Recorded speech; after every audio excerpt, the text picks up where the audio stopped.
Saat ini saya sedang berada di depan Gua Ashabul Kahfi di Jordan.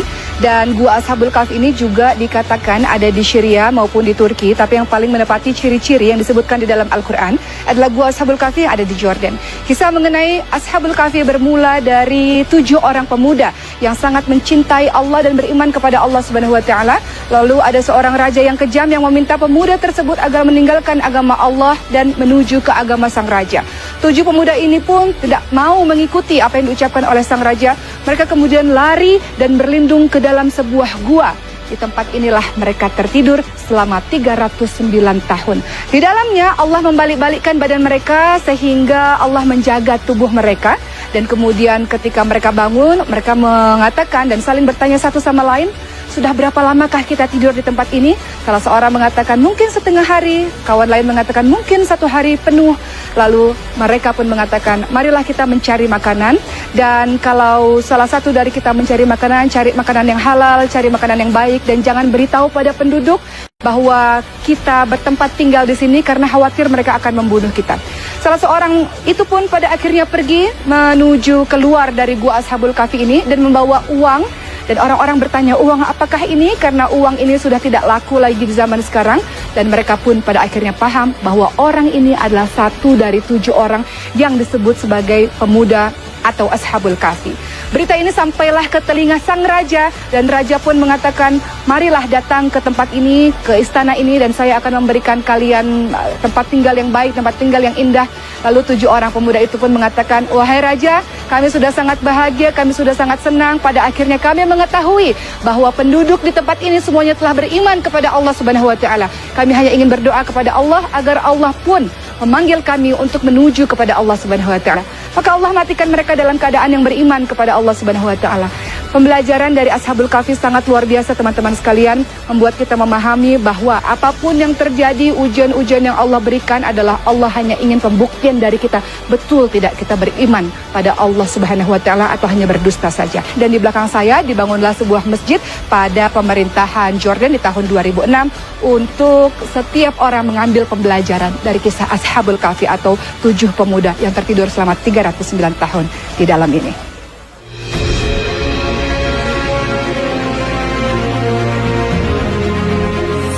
Saat ini saya sedang berada di Wadi Musa, sebuah kota yang di dalamnya terdapat Petra. Disebut dengan Wadi Musa atau Lembah Musa karena dikatakan bahwa Nabi Musa alaihissalam dan Bani Israel sempat singgah di tempat ini setelah kejaran dari Fir'aun. Wadi Musa tidak hanya ditemukan di Jordan tapi juga ditemukan di Mesir.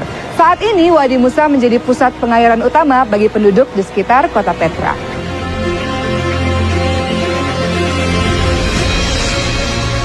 Sahabat semua, inilah batu yang dipercayai, batu di mana Nabi Musa memukulkan tongkatnya, dan di bawah batu ini terdapat mata air yang sekarang sangat berfungsi bagi penduduk sekitar. Dan pemerintah Jordan pada akhirnya membangun bangunan ini untuk melindungi batu ini.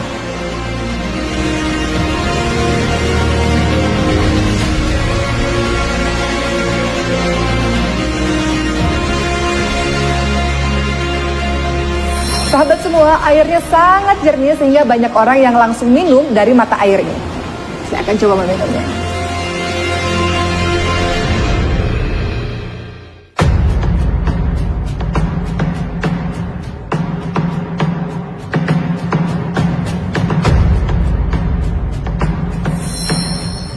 Sahabat yang dirahmati oleh Allah Subhanahu wa Ta'ala, ada beberapa peraturan sebelum kita datang ke tempat ini. Yaitu jangan menyelam, jangan berenang jauh dari tepian, kemudian lindungi mata dan lindungi mulut dari air, dan kemudian berenang dengan cara terlentang.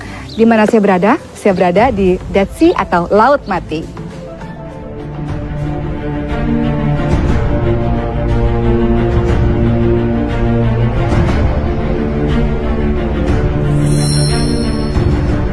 Laut Mati terletak di perbatasan Jordan dan sebelah barat Palestina.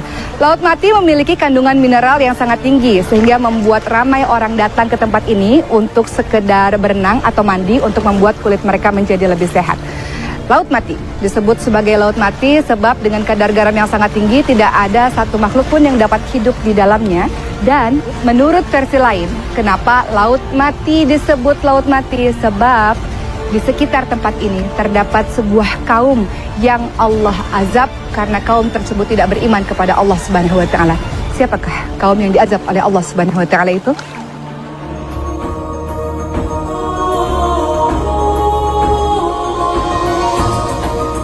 Nabi Lut alaihissalam adalah anak saudara dari Nabi Ibrahim alaihissalam. Diutus oleh Allah Subhanahu wa taala untuk berdakwah bagi kaum Sodom, sebuah kaum yang mengerjakan pekerjaan maksiat yang sangat luar biasa. Mereka mencintai sesama jenis.